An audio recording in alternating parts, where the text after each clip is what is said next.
Babad natin siya guys ng 2 hours. Gagawa tayo ng suman na malagkit.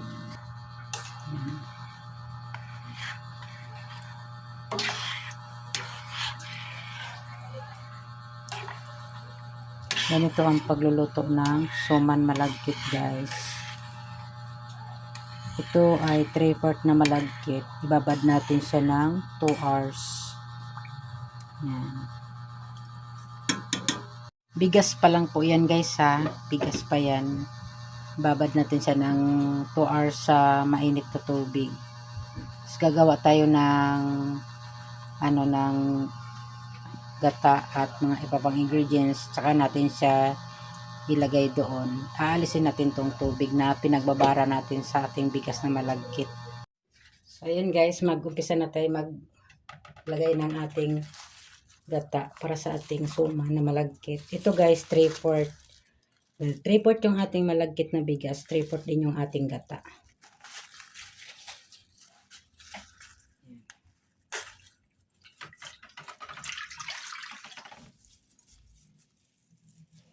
Kakang gata.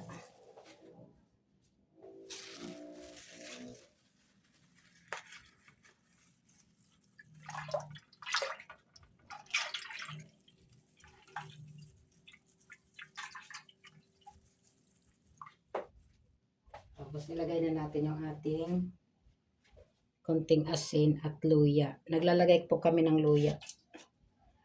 Yan, masarap yan sa ating suman na malagkit. Luya. At yung ating sugar, asukal wash, tsaka white. Ano po ito lahat guys? 350 grams.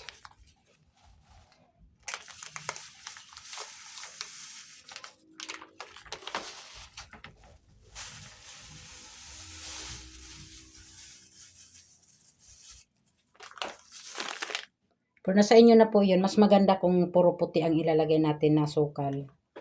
Ay, yun lang ang available ko. Kaya, samahan ko na lang siya ng wash. So, ngayon, ilalagay na natin yung binabad nating 2 hours na malagkit na bigas. Ito na yun.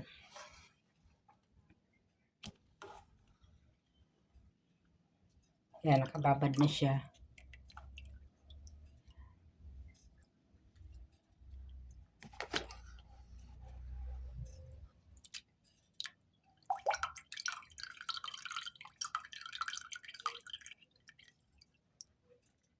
Kailangan natin salain para hindi maisama yung sabaw na ibinabad natin sa kanya para yung texture ng ating suman ay hindi po malata. Sakto lang dahil sa gata lang po ang ating lalagay dyan. Pero yung ano ko guys, yung ating gata, hindi po yan purong kakang gata. May halo po yung tubig.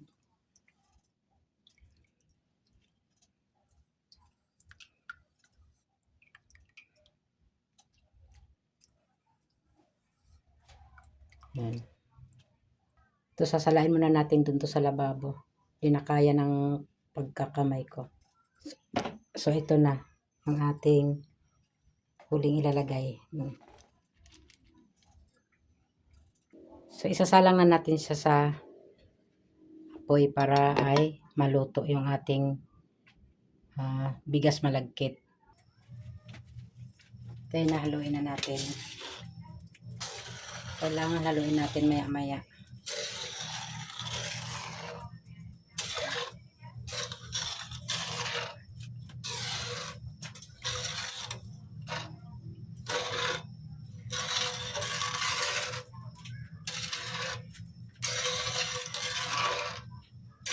Unawin natin yung asukal.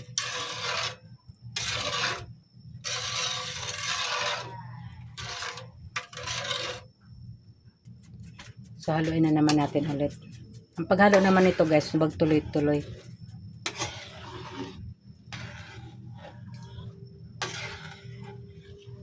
Ayan. Maya na naman ulit.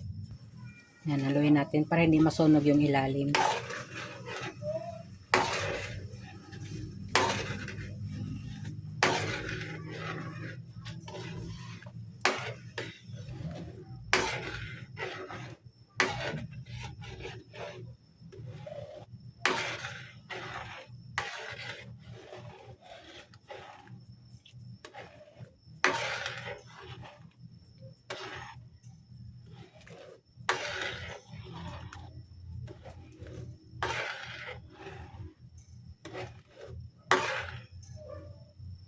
So,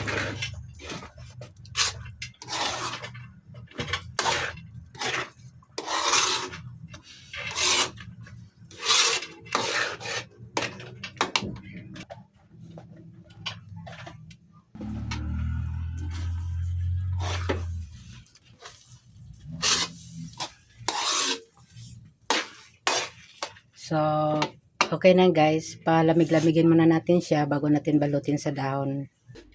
Ito na guys, babalutin na natin ang ating suman.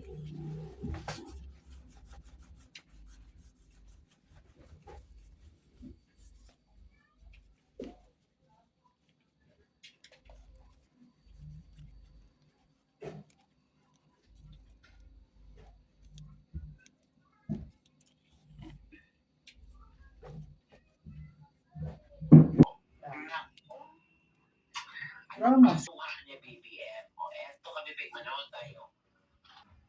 First time in a